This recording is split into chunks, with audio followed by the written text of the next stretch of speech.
All right, mic check, I'm good. So I'm Ceron, CWB Association Welding podcast. Today we have a really cool guest, Welding podcast. The show is about to begin. Hello and welcome to another edition of the CWB Association podcast. My name is Max Ceron, and as always, scouring the planet for the greatest content I can find. Here we are this week in Moncton, New Brunswick. We are at the CanWeld show.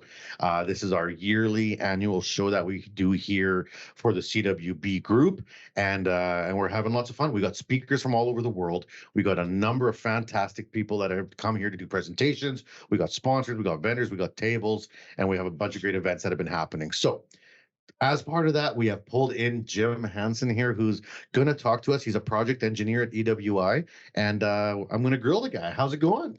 I'm doing really well, Max. How are you doing today? I'm good, man. It's been a lot of fun this week. I'm a little bit tired. How are you? Are you tired? I'm doing great. I had a long travel day up here, getting up here from Columbus, Ohio, but really excited to be speaking up in Canada. And this has just been awesome. Some really good networking already. And just happy to be up here. Got 2 presentations to give, 1 down so far. So everything's going very well. What have they been on so far? What's the 2? So I'll be speaking this morning. I spoke about buried arc, gas metal arc welding for improved shipbuilding quality. This is a project that we've been working on down at EWI for 2 iterations of the project. Been over about 2.5 years now. And then since Moncton's a little difficult to get to from the States, I'm picking up a presentation. A coworker had some commitments later on in the week, so I'll be speaking on a cooling rate monitoring method for oil and gas pipelines. That was a result of some failures in oil fields. We picked up this research, and I'll be speaking about that for a colleague. That sounds like some pretty heavy stuff. Now, I laughed when you said about it's tough to get to Moncton, New Brunswick. I mean, I recommend everyone in their career or life in general to visit the East Coast of Canada at some point. It's beautiful out here. It really is nice if you get out. So I made my travel day a little harder on myself than I probably needed to. I ended up flying into Bangor, Maine, so I could do that drive kind of along the coast through St. John's just to kind of check out the area, because this is my first time to the eastern coast of Canada. Mm-hmm. I've been out west over to Vancouver and Van Ship. Was able to get out to Victoria on Vancouver Island. But this is my first time on the East Coast, and it's been really nice so far. How was the drive? It was beautiful. About 4 hours over from Bangor. Nice, easy border crossing. So glad I did it. Would have been a little easier probably to fly in the Moncton, but you didn't get the rain? A little bit of rain, but not too bad. Okay, because it rained pretty hard here on the Sunday, Monday. Yeah, caught just a little bit of that in Maine, but clear skies since I've been in Canada. So, we've had people try to have, there's some travel issues getting out here just because it's a smaller area. But that was one of the things that we decided about, like for CanWeld, like, can we get in front of more niche locations? Because no matter where you go in the world, big or small, there's industry. Mm-hmm. Right. There's kind of some type of industry out here. We're mainly mining and shipbuilding. This is mainly what's out here, and it's really interesting. You said you've worked on projects with, C-SPAN. Have you seen any possible work out here with like Irving Shipbuilding? So I was able to meet with a couple of gentlemen from Irving this morning. Mark and Greg. Yep. Yeah. They had some questions from my buried arc talk, and hopefully to get in contact with them some more about potential work. Being affiliated that EWI is now a CWB, it kind of makes things a little bit easier. They can, companies, of course, up in Canada would rather keep their money with Canadian companies. So now that we're affiliated, that sell gets... you can hit both those check marks. Yeah, I'd say much easier for people. So it's been great working with CWB and being up here. So let's start with your life and your journey. So a project engineer, there's engineer world, and then there's a million types of engineers, right? Mm-hmm. So what is a project engineer, and what does a project engineer do? So a project engineer at particularly at EWI, that is kind of where you start coming out of school, where it's going to be a meandering answer, but we start out, we're meander away, mostly working on projects that have already been sold. So older engineers, business associates will either get reached out to by customers, will or through forums like this, they meet customers, figure out problems they have. We'll write up a proposal at EWI and just kind of complete that work for them. So when I started out, it's really had a shipbuilding focus and heavy industry, so I'm mostly doing thick section arc welding, but completing work that other people have sold. Now that I've been in this role for about just under 4 years now, I'm starting to sell my own work and kind of complete that, complete the research that I've been selling. So that is more or less. So you're like an engineer of the process of work.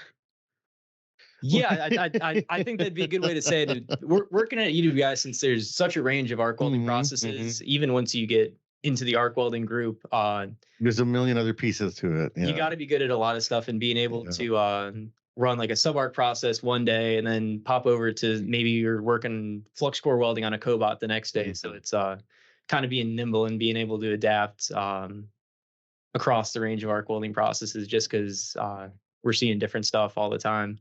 So EWI, it's an American company. It's in Columbus, Ohio, and in Buffalo, New York. Yep. So, where are you from? Are you local to either of those areas, or where's your roots? So no, I am not. I'm actually from the eastern coast of the U.S. I grew up in Connecticut and ended up going out to Ohio State for college. I had never heard of welding engineering before, but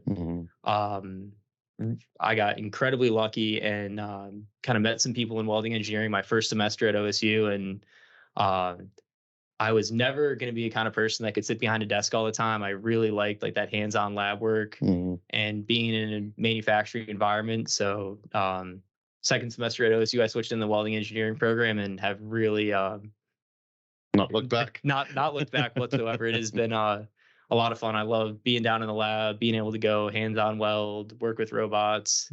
Because like I was saying, I was never going to be someone that just to be behind a desk 100% of the time. Now, how did you end up in the engineering world at all? As a kid, you walk into a classroom of 12-year-olds and you say, put your hands up, who wants to be a welder or who wants to be an engineer? You don't get a lot of hands up.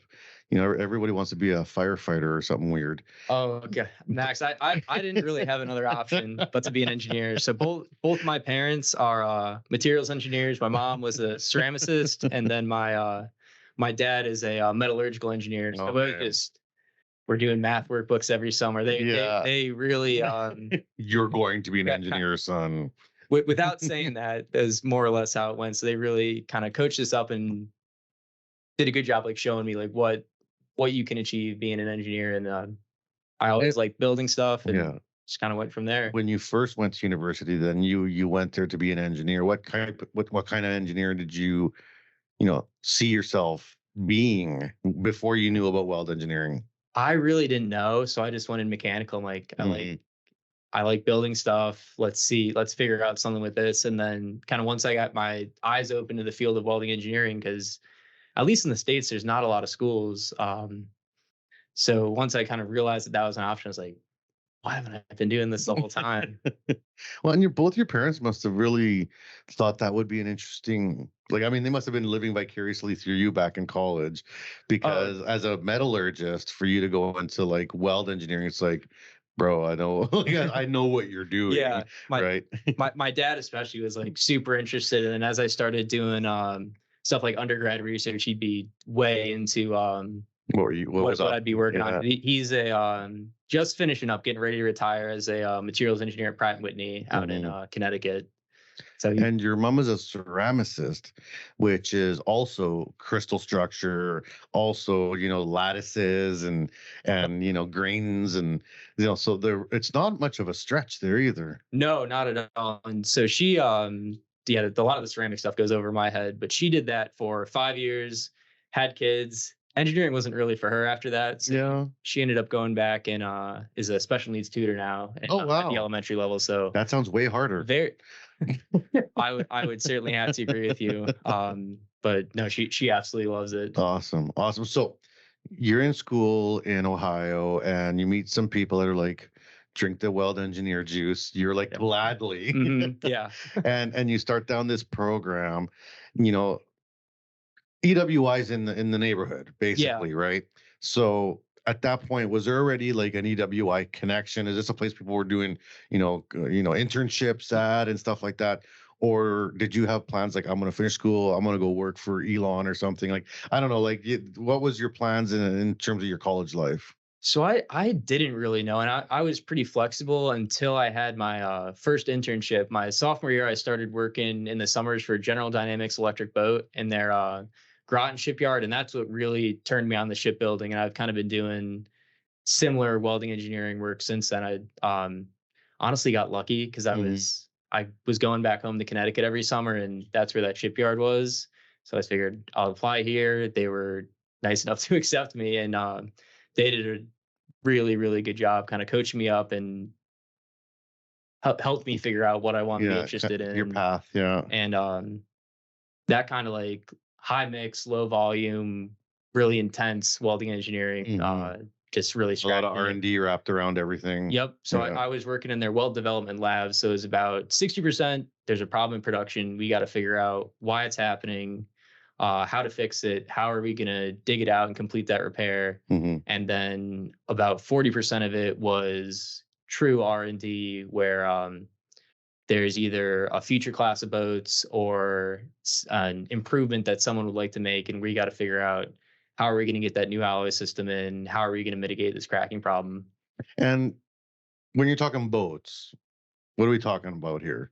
Like, nuclear are they submarine. Like, yeah, okay. Because like, are we talking like, I'm going out fishing with my dad in my 16-foot, aluminum boat, or so you're talking nuclear submarines, and specifically nuclear submarines, which is a class of submarine which is not as common as other submarines. Yeah. So you're working nuclear submarines. There's a bazillion systems and forms of equipment required to make these things be both submergible and operate with a reactor, right? So where was your place in this madness?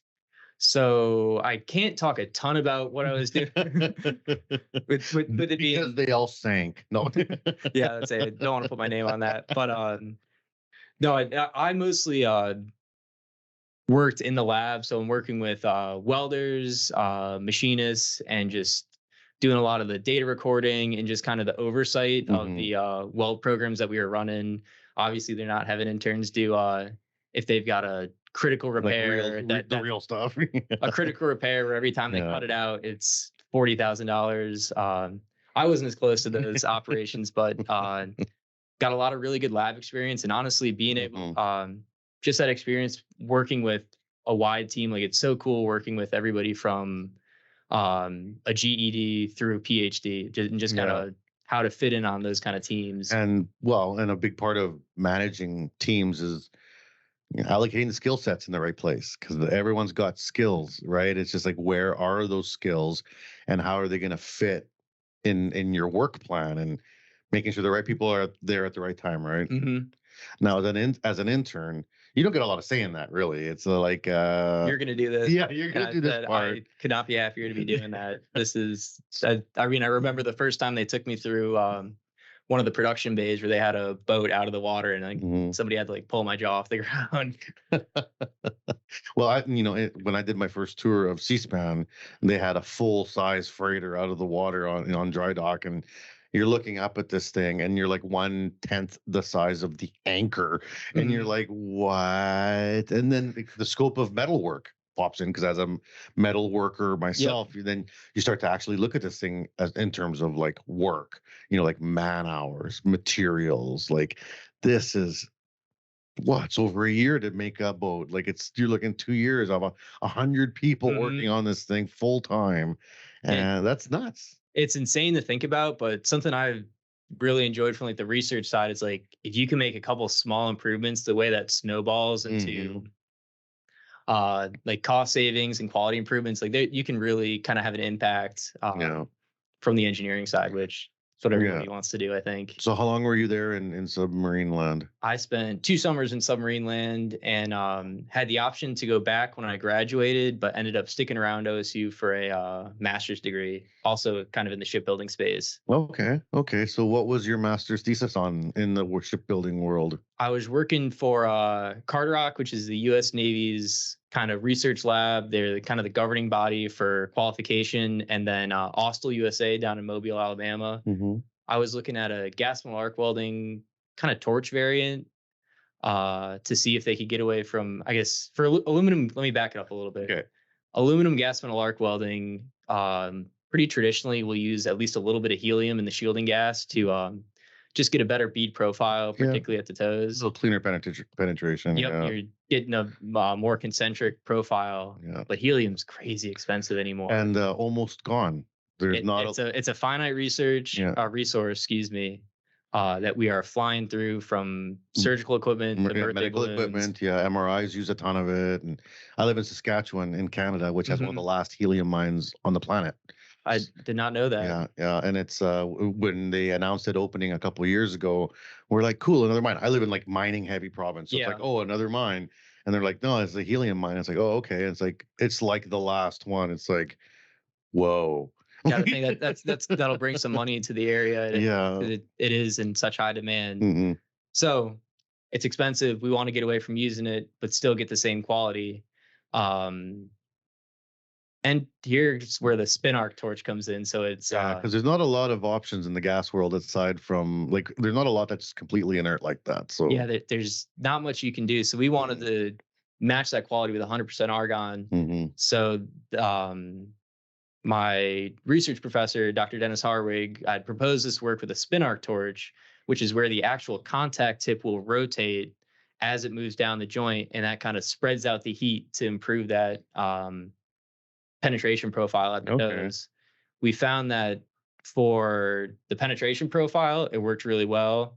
When we moved it onto butt joints, we found that it was just not quite as robust as it needed to be.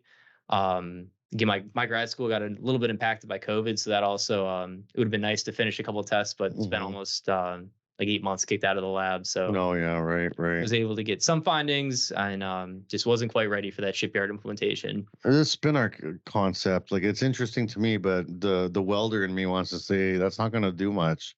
Like articulation is articulation, but so it's moving really fast. Like the frequency is pretty high, and really kind of had to fine tune that from getting the impact that you wanted to, moving it around enough. But if you started going too high, it would like vibrate apart. You're throwing metal all over the table. Well, and aluminum is such a like once you break through the oxides, you're in liquid land, right? So there's a window there, and it's not as big a window as with other metals. No, it's not. So it worked pretty well, but that is that was your funded through the Austell and Carderock, and was an awesome way to kind of get that master's degree done right after school. So you got your master's degree now in pocket. It sounds like it's close to post-COVID, and then what happens? So I got really lucky that my grad school advisor works 50% at OSU, 50% at EWI. And I had mentioned to him, hey, I love living in Columbus, Ohio. I have a fiance there now. I'd really like to stay. And so I started interning probably my last 8 months of my master's over at EWI, and really not doing any engineering work, just working as kind of a welder and lab assistant type of thing. Lab assistant of just tacking up stuff, building fixtures, grinding stuff. It was really good to get kind of up my manual skills. And then once I finished up the master's, I ended up moving over to EWI full time. And what was that process, coming into EWI as, fresh out of school? Like you have some experience, but still, you're pretty fresh. Certainly fresh. Right. And you're kind of walking into the team. And first of all, EWI is fairly impressive laboratories. Thank you. Right. And then the other thing is the brain trust within those walls is also high. Right. So how did you feel about that?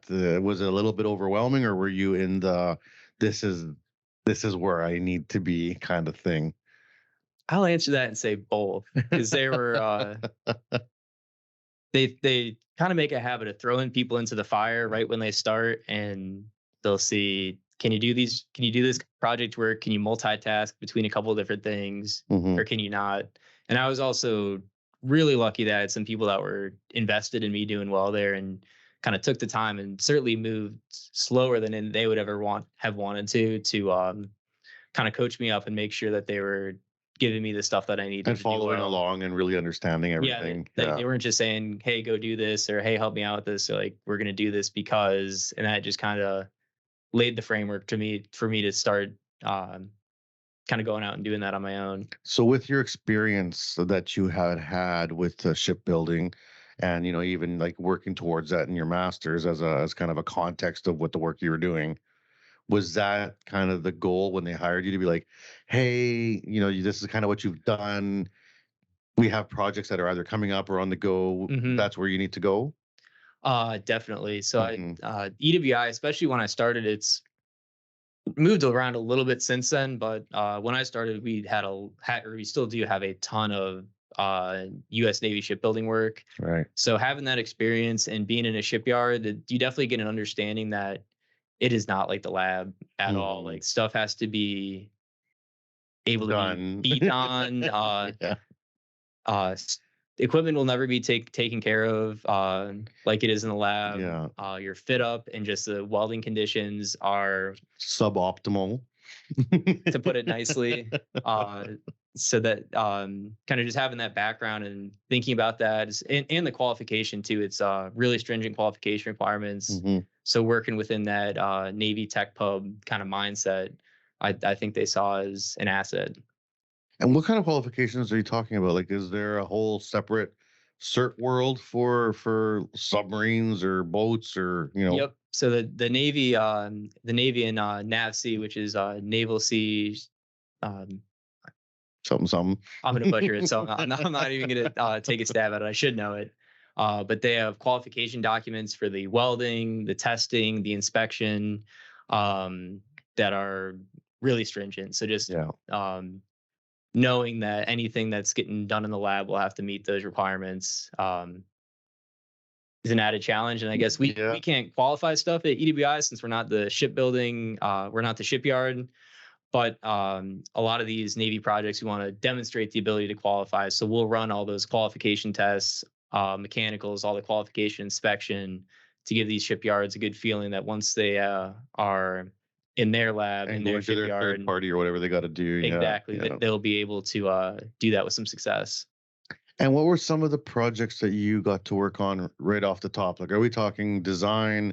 Are we talking new materials, new alloys? Like all of the above, it sounds like. A good one I can talk about would be looking at different submerged arc welding variants. So add in just looking at multi-wire processes, single wire, and just kind of grading it, because it's not just the productivity improvements that you get maybe to move into a 3-wire sub-arc.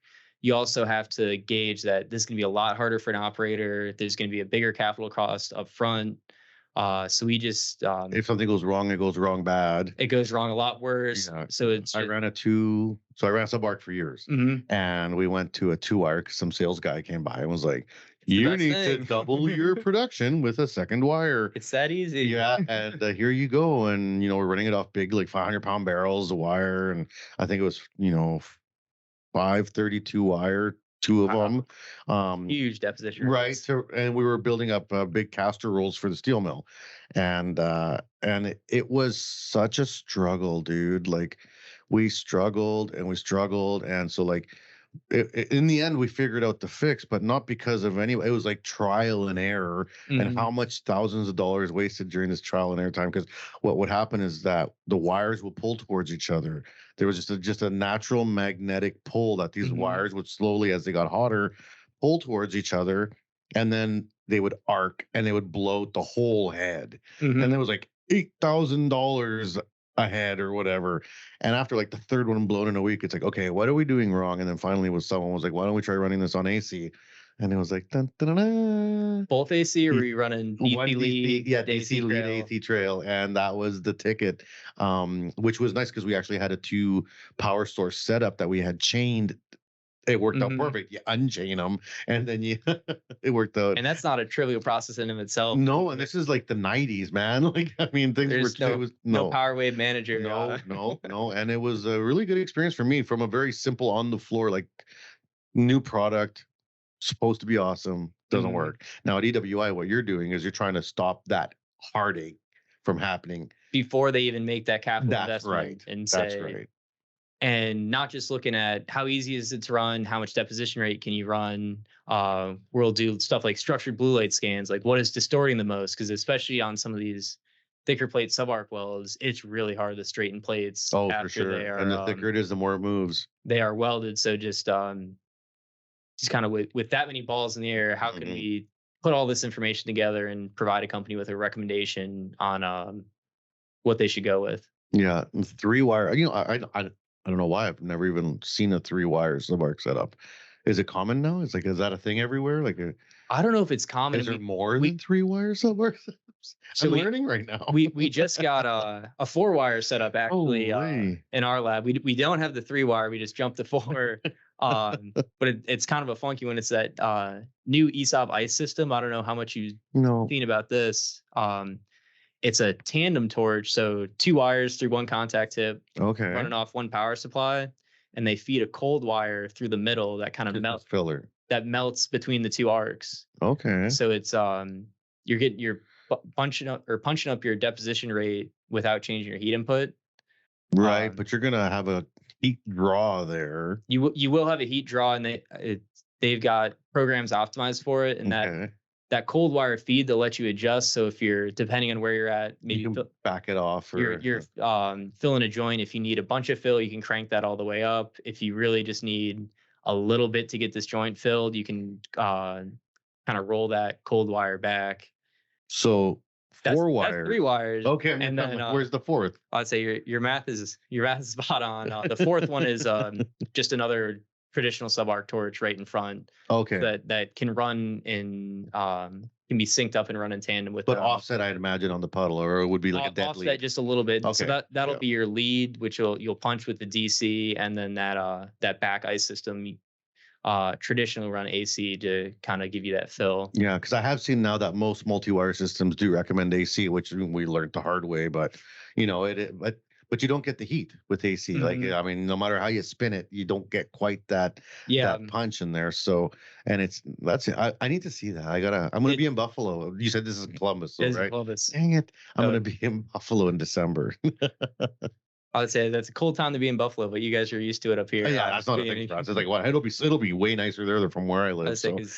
People hate going up there during the winter. Like, oh, I don't want to go to Buffalo. You guys don't mind. No, I can't wait to invite people to Regina, Saskatchewan in the middle of winter. You guys will love it. -40, which is -40 Fahrenheit. It's like, I think that's the one that's it levels out. Yeah, 40 is 40. So, have you ever experienced -40, Jim?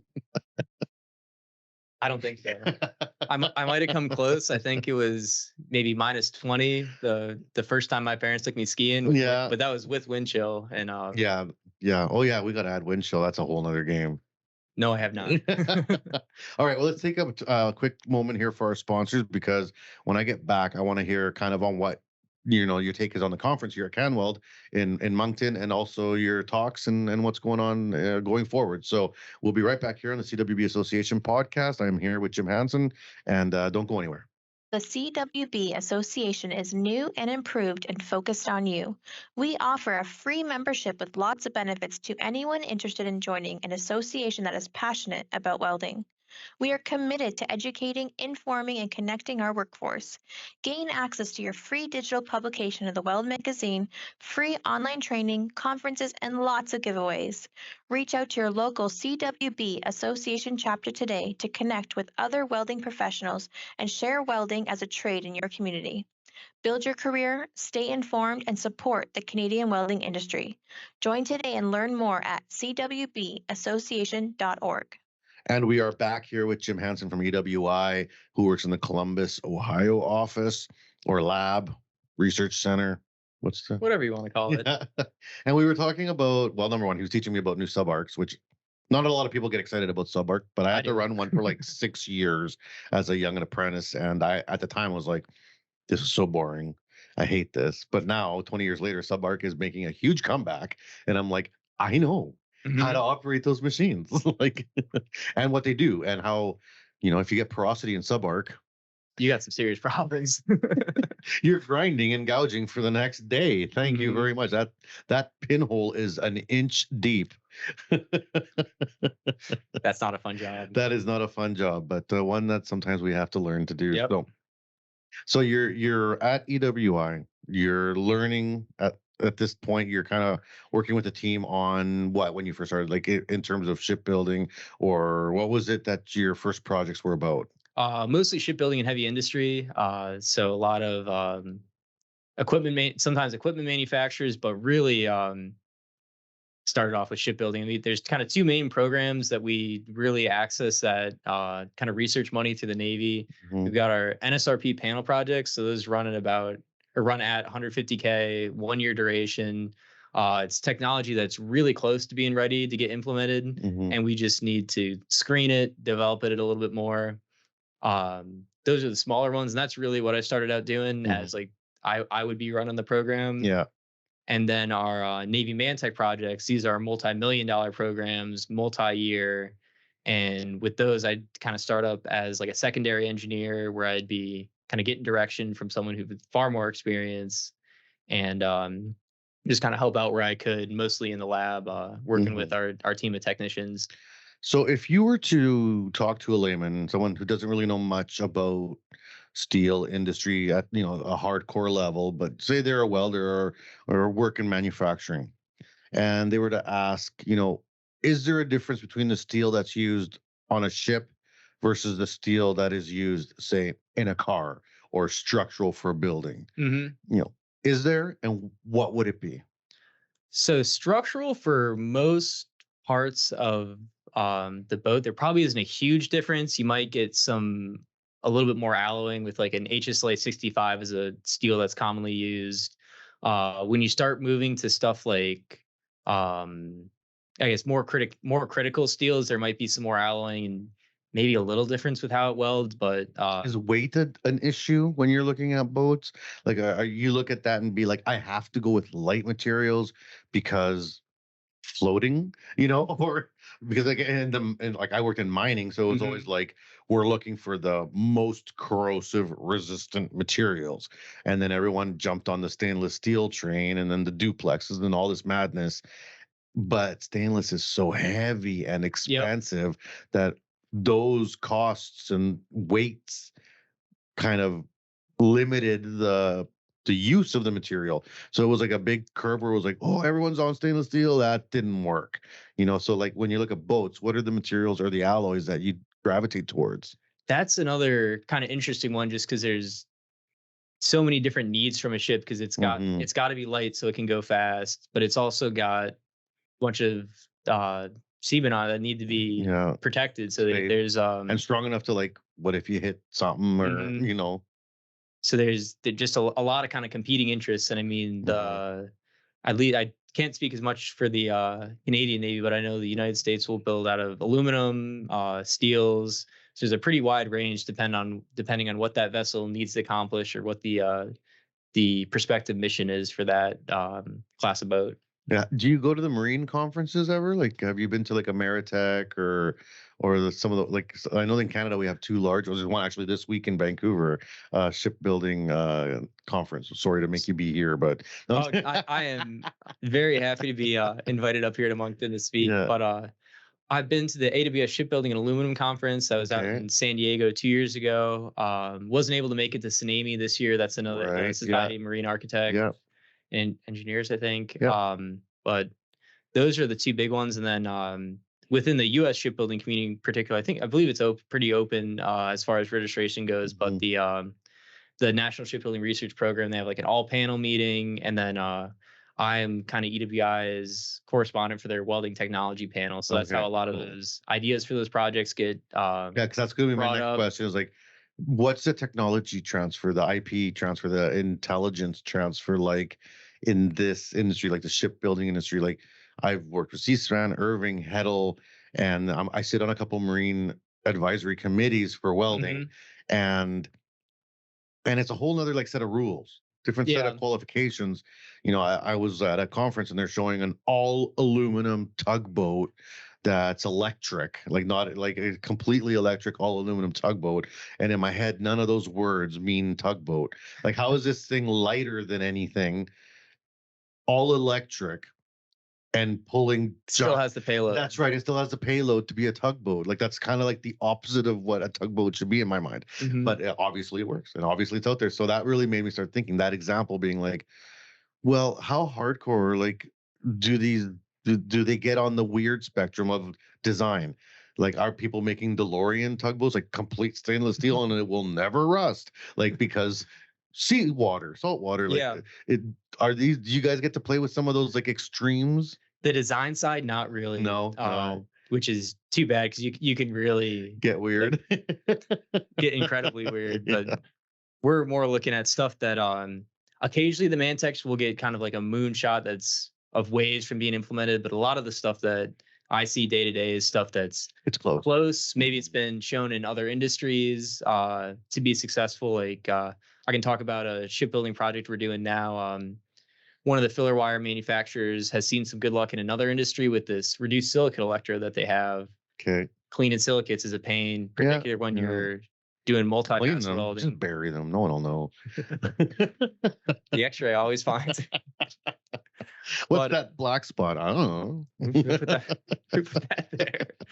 But cleaning the silicates is a pain, either Mhm. multi-pass prior to paint. So we're looking at this reduced silicate electrode to see if, hey, it's worked in another industry. Can it work for the shipyards? So we'll develop parameters for it and then do a bunch of mechanical and metallurgical tests to see how it stacks up against, let's say, a legacy 70S wire.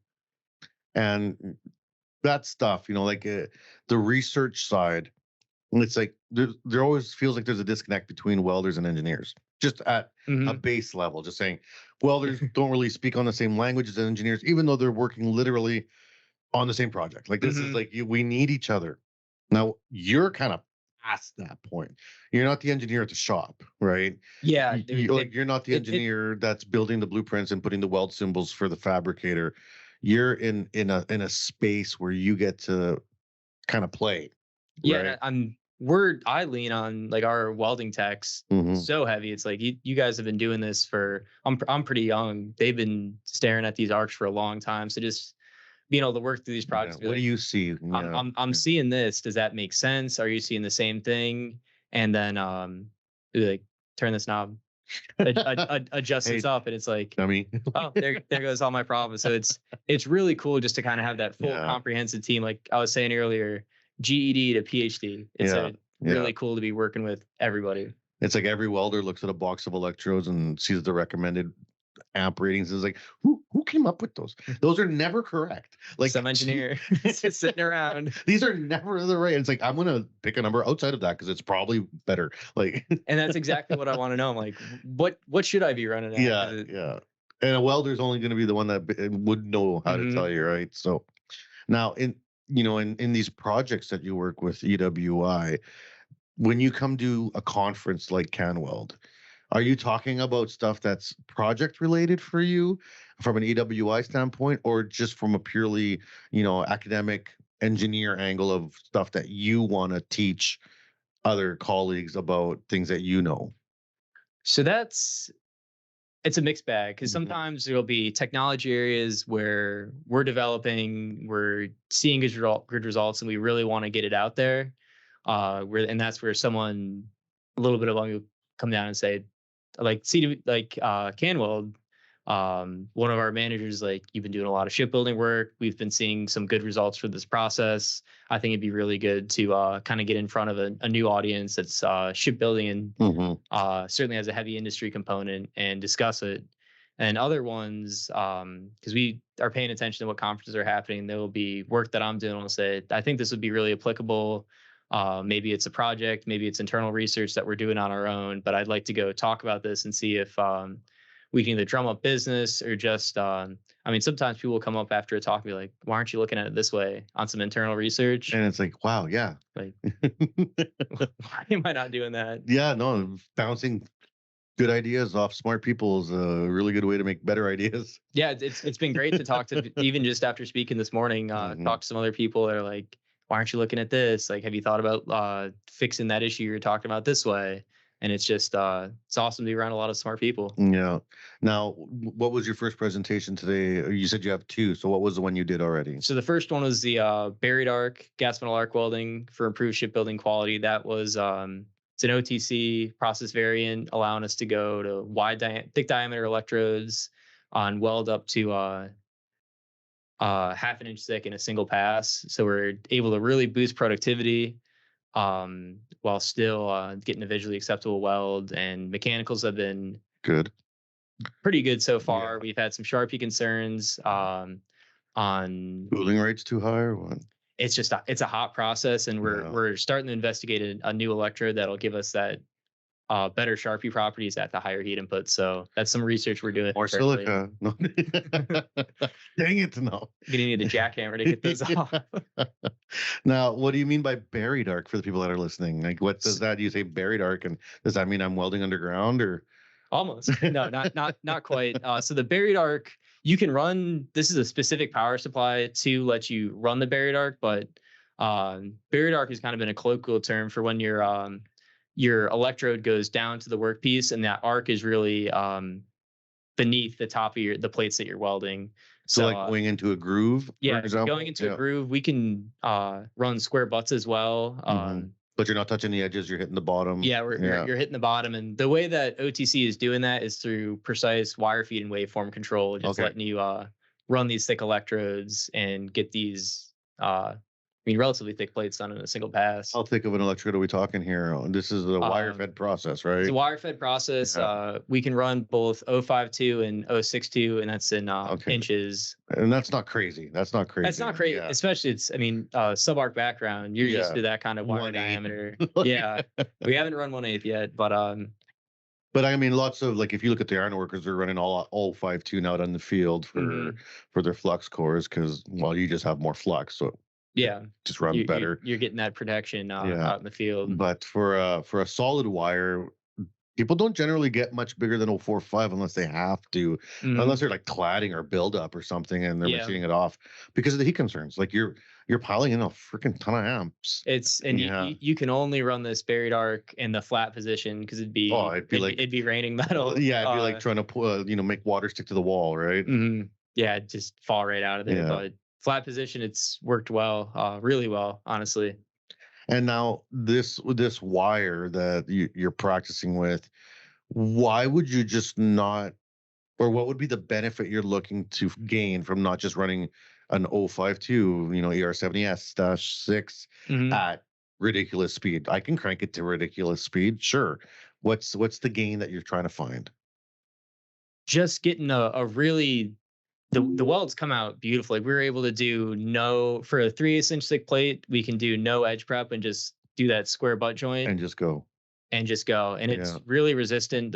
We worked on developing start-stop procedures and just a little bit. I didn't think about that because little hard wires, they create it hard. Little bit of feathering with the grinder. Looking at the root, you'd have no idea it got restarted. The top side, you'd got to take it down a little bit just because it will kind of hump up where you're restarting. But it's adaptable. It's in variations in the plate thickness. That's another place for that because it'll run like a keyhole almost with that thick electrode. Just because there's so much amperage, they're just eating up the parent material. And that kind of lets it be flexible over the joint prep and the just variations that you're going to see in a shipbuilding environment. Very interesting. I should have gone to your presentation, but I've been working. I'm stuck working all the time. I never get to go to presentations. I wish I could. So that's interesting. I already have my mind thinking about it. So what's the second presentation you're doing? Is that tomorrow or later today? That is going to be tomorrow afternoon. And that presentation I'm giving for a colleague. They were running around this week. Were originally supposed to make it and then no longer could due to some customer conflict. So I'll be talking about a weld cooling rate monitoring system for mechanized pipe welding. So this is came out of an oil and gas pipeline failure, actually, where contractors were out of their heat input range and trying on the high side. On the high side, trying to up productivity because they were coming in along some big deadlines, and within 2 weeks they had catastrophic failures. Yeah. So we a couple of companies approached us and said we want almost a go or no-go system where we can capture the cooling rate of the weld and just kind of interface with this mechanized system. And if it's within the cooling rate range where it needs to get those required properties, give you a green light. And if it's outside of the range, it'll kind of throw a red light and an error, say, hey, we probably have to dig this out and give it another go. And you're looking for, and this is both sides, like if your inner passes are too low or too high, or are you just worried about getting too hot more than anything?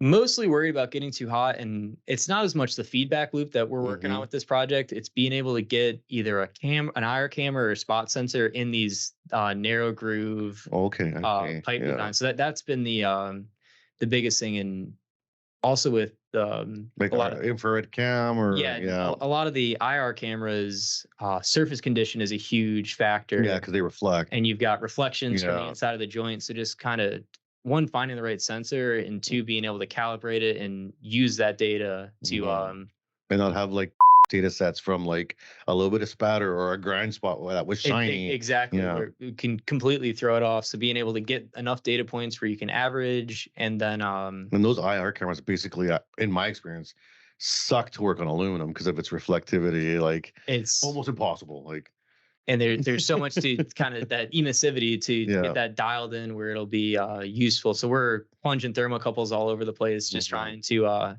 make sure the numbers are right. what happened to crayons and tiger torches? It was also much easier. Are those days gone? Okay, so I'm being a shipbuilding guy. I was around temp sticks a bunch. Yeah. I don't know as far as the oil and gas goes how much they're using them, but where I was, it was like it was actually like you have to have the right sets of temp sticks on you to go to this job. Should be. Yeah, and you'd be monitoring after every pass with temp sticks. We would do X's. It was actually a neat trick. We would do X's across joints, but like 6 inches wide, like big X's, so that you could actually see like that grading of the melting. The grading of the melting of your temp stick. So it would also give you a heat affected zone kind of idea of how wide your heat's getting. And it was a neat trick that we would use. And then it was, just different temp sticks. But obviously all of that takes away from productivity. Exactly. Right. And these are usually working with contractors where there might be a language barrier. They're experience barrier. Experience barrier. They're usually people that you don't have a awesome work, or not awesome work relationship, but it's maybe your first time on this job with it. It's new.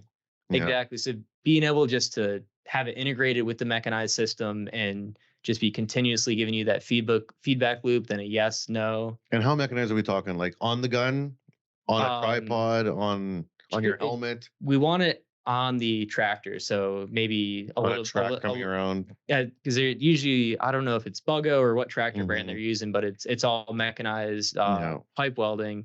So they want to kind of mount it just a little bit behind. And again, things change as you're going on the top side versus the bottom side. So just being able to take all that in consideration and build something that's robust enough to go out in the field. So if this wasn't your presentation to give, sounds like you know it pretty well. Were you a part of this? Did you work on this at all at EWI? No. Or it was like an email being like, "Good luck, man." About 2 weeks ago, the customer conflicts came up, and so I just kind of had to learn pretty quick. Yeah, I mean, we do a bunch of sensor stuff with the arc welding anyway, especially for the additive work. So it wasn't too far of a jump to be able to come up and chat about that as well. And how have you found the CanWeld to be? This is your first CanWeld. This is one of our small, more regional CanWelds, which I love these ones. There's always a thought of like bigger, better, and it's cool that we do big, giant CanWelds, but I like these more, kind of community driven CanWelds. I don't think I'd call it small. Yeah, like we're almost at, I think, 200 people here. So I've been really impressed with the attendance at the technical questions. I mean, I probably had 8 questions this morning, so it's really nice not just go up and talk and then sit back down, have no idea if people were caring, paying attention. So I think the questions have been great. I have already seen some excellent presentations. There's a couple this afternoon and tomorrow. I'm looking forward to catching. I mean, say that's certainly a value add, and good. Been impressed with the level of the work that is getting spoken about. Awesome. And what about, kind of an obtuse question, but like, how do you feel about this relationship with CWB? Like, did you ever even hear about CWB before all of a sudden it's like, hey, we're brothers now, or was it something that you had, come across CWB perhaps in the codes and standards world, or was this all just new to you and you had to start picking it up and figuring it out? This was all brand new. I mean, most of the codes and standards work and the education was I'd only experienced with the American side and the United States side of it. And like with shipping, aren't you working with Lloyd's too? Lloyd's Registry, is that in there? That's not in your world. All Navy shipbuilding, so it's all kind of governed by that tech club and the NASI documents. But it's been odd. Was surprised at first, but it's been awesome so far. I mean, we're seeing the results from the investment and research money in our lab down in Columbus already. Just things that we're able to purchase, work that we are able to do that we probably wouldn't otherwise be able to has been just people are excited about having CWB and EWI. It's strategic alliance, I believe, is the alliance, the official term. But I mean, everything. I call it the new order. No. the new order complements itself very well, just between and we're seeing that work already. Like I was up in Vancouver and Victoria earlier this year through John Veith at CWB connected us with some people at the shipyard. C-SPAN or a different shipyard? C-SPAN and Vanship. So we were able to go present up there, and actually, I think we'll have some work hopefully soon. Yeah, and those are impressive shipyards, boy. They're beautiful, like clean, really impressive. Did you see the training center and lab they have at C-SPAN? Did they take you there? Unbelievable. Yeah, I was like, man, this is like better than like a National Research Council lab. Like this is crazy. Very well done. It was just awesome to see the Canadian shipbuilding, what you all are doing up here. Yeah. Well, is there any differences that you see now that you're like in the Canadian market, you know, as you know, you're seeing Canadian companies, you're seeing kind of our infrastructure, which yes, we're both in North America. Yes, we have very similar systems, but I feel like I see differences in how businesses are run anywhere in the world, really. Like everyone's got a kind of their own flavor, right?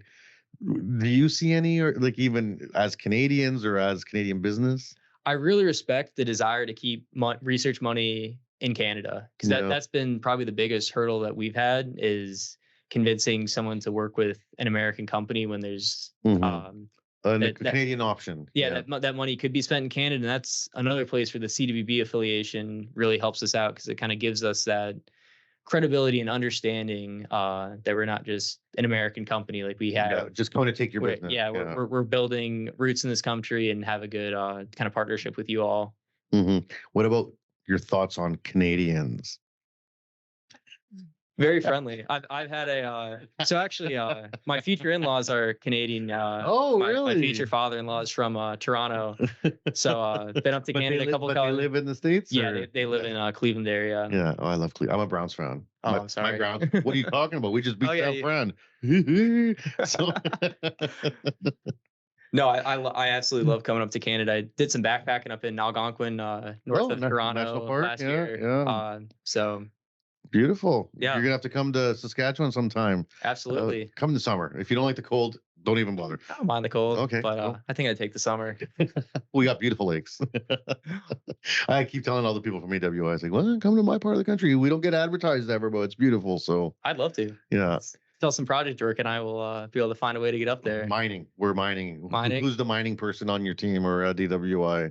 As far as on the arc welding side, it's probably me, as far as the heavy industry. Yeah, and there's a lot of sub-arc work that goes down in my province, because we also have a steel mill, so a lot of it's maintenance and rebuild of giant machinery. So which is kind of sub-arc 101. They need 4 wires. We are the place down in Columbus. I don't think I've seen a 4-wire setup. I don't think I've seen a 3-wire setup. So I might have to introduce you to some people in my neighborhood. I'd love it.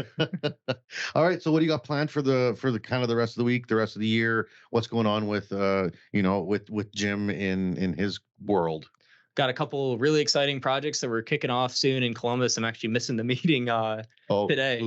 No, not for this. Just it was a full day kickoff. So just exciting work, and I think it's going to be a really busy next couple of years at EWI, just with the amount of work amount of work we want to get done. And I think we'll be pushing arc welding automation, that arc additive stuff. We're really going to see some big leaps, at least in our personal capabilities at EWI here in the next 2-3 years. That's exciting, and I'm glad to be a part of it. And I know CWB, we're ramping up for our next few years too, because we're on the up and up as well, right? So this it's definitely exciting to see the paths that both Canadian American companies are going through right now, and the ones that are trying to be more proactive. I hate that word, but like more forward thinking in terms of staying at the front edge of that technology lead. Yep. Because that's, if you ain't first, you're last kind of world. It's hard to catch up, and it's not just the technology.